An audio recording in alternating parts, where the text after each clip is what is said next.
A la maestra en política pública, analista política en diversos espacios, medios de comunicación, Renata Turrent. Muchas gracias por acompañarnos esta tarde aquí en la Octava Noticias. Renata, bienvenida, gusto saludarte y que aceptes platicar con nosotros unos minutos para la audiencia de la Octava. Ay, no, el gusto es mío. Muchísimas gracias por el espacio y un saludo a ti y a toda tu audiencia. Buenas tardes. Gracias, Renata. Muy buena tarde. Oye, pues a raíz de lo que ocurrió el domingo pasado en este Consejo Político en el Consejo Nacional de Morena, del partido Morena, pues todo parece indicar que han quedado claros cuáles son los pasos que tienen que seguir quienes aspiren a suceder al presidente Andrés Manuel López Obrador. Y ya de alguna manera, Renata, sabíamos qué pretendían, por lo menos algunos de los aspirantes. Ya sabíamos qué pretendía Marcelo Ebrard, ya sabíamos también qué pretendía Claudia Sheinbaum, y algunos analistas empiezan a decir que como resultado de lo ocurrido, pues más bien se aprobaron más cosas que pedía Marcelo Ebrard o que benefician a Marcelo Ebrard que las que pudiera haber pedido Claudia Sheinbaum. Si acaso lo único que de alguna manera obtuvo Claudia Sheinbaum fue que no haya debates. ¿Esto de qué nos habla, Renata? Por supuesto, bueno, creo que es un tema interesantísimo, Sí. no solamente este proceso interno para la corcholata presidencial, sino también incluso que quienes vayan a estar en las elecciones del año que entra también tienen que empezar a decirlo, ¿no? Que esta manera de hacer todo público. Creo que como lo primero que me gustaría contestar quizá es que lo que se promueve o lo que yo pienso que se promueve con las reglas claras y la incorporación de las peticiones de todos los compañeros, pero como bien mencionas, quizá de manera más amplia las de Marcelo Ebrard, es definitivamente buscar la unidad del movimiento y un acuerdo político para que todos los participantes respeten el resultado. Y en ese sentido creo que es una obra de arte política por parte del presidente para garantizar que ante todo se ponga el proyecto y como dice Cepeda Patterson, entregar la batuta a un equipo y no solo a una persona. Entonces creo que quien más gana con este procedimiento interno es el partido, definitivamente el movimiento. Y me atrevo a decir que incluso esto representa un parteaguas para otros partidos en la medida en la que puedan también democratizar sus procesos internos y sobre todo transparentarlos.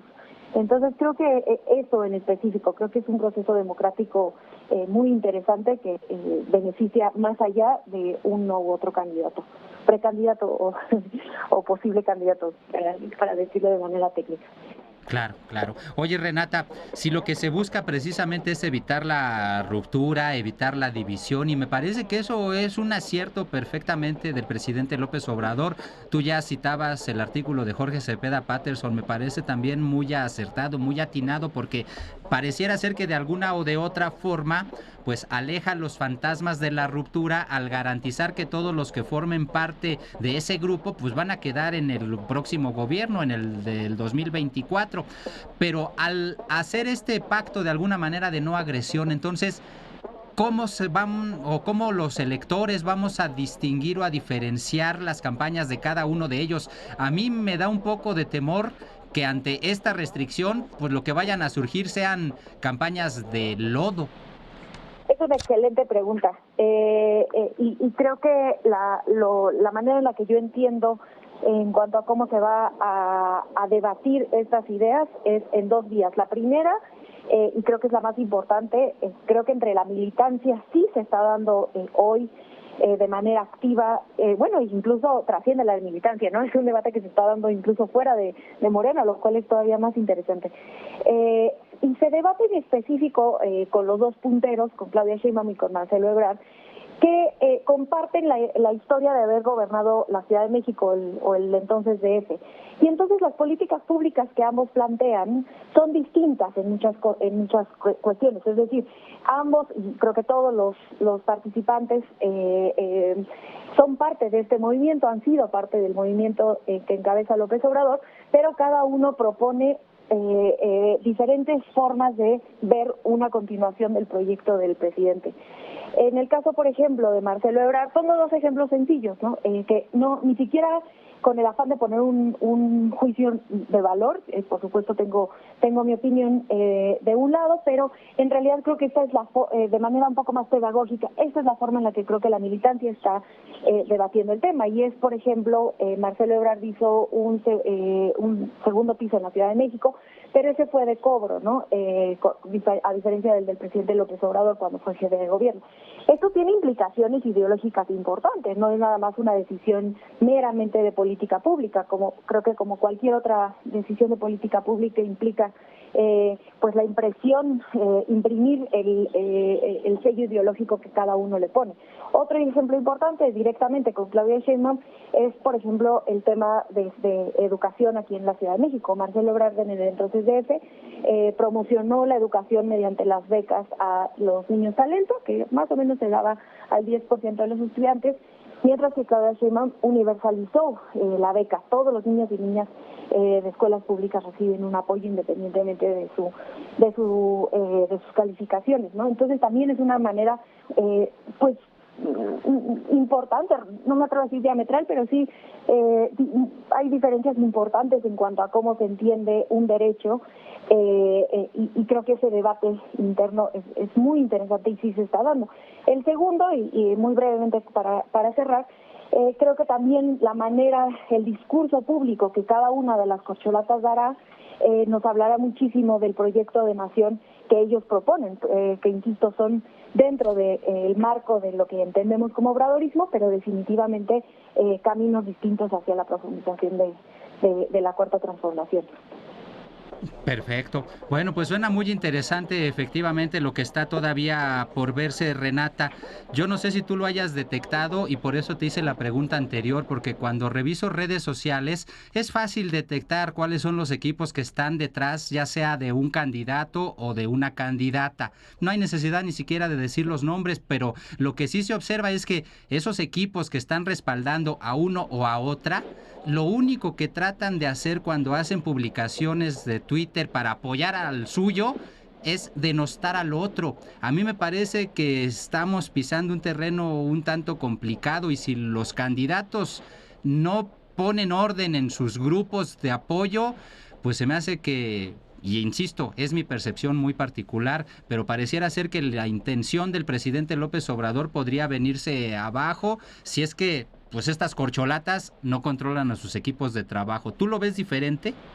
Bueno, por supuesto que veo la confrontación, sobre todo, como bien mencionas, en Twitter, pero sí creo que hay dos cuestiones. Una es que es un debate muy acalorado dentro de la militancia, que yo, por supuesto, la parte de los insultos no los comparto en lo absoluto. Creo que es muy sano tener un debate sobre las posturas políticas y los proyectos de nación de cada uno, pero creo que todos los compañeros que están como corcholatas podrían hacer un gran trabajo, ¿no?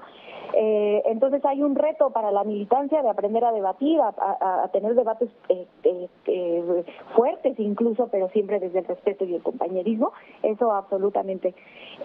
Pero sí creo, por ejemplo, que además hay una cuestión que la gente también está observando en este proceso, y es justamente esa guía que están dando las diferentes reacciones, las diferentes posturas que las corcholatas están dando, porque eso también es no solamente es una postura personal de la corcholata, del precandidato, sino que también es una guía ética, digamos, una línea discursiva que podría permear a los simpatizantes de uno u otro precandidato. Y en este sentido, por ejemplo, yo sí creo que la doctora Claudia Sheinbaum ha sido de una prudencia impresionante, ¿no? En todas sus interacciones, desde antes de que empezara todo este proceso, pero en especial en este momento, ha sido súper respetuosa con garantizar que ella o asegurar que ella va a aceptar el resultado del partido, y como bien mencionábamos al inicio de mi intervención, pues fue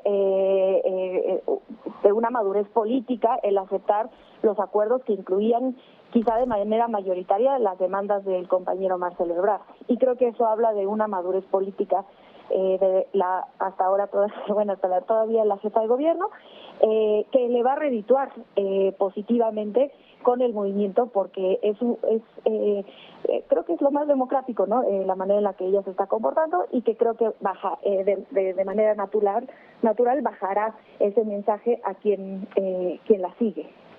Perfecto. Se va a poner interesante, de eso no cabe la menor duda, mi estimada Renata Turrent, y espero que nos toque estar aquí en primera fila para seguirlo viendo y reportando y analizando contigo si así lo permites. Por lo pronto, muchas gracias por estos minutos el día de hoy para la audiencia de La Octava. No, hombre, muchísimas gracias a ti, me encantará estar de regreso. Te mando un gran abrazo y a todo el auditorio, por supuesto.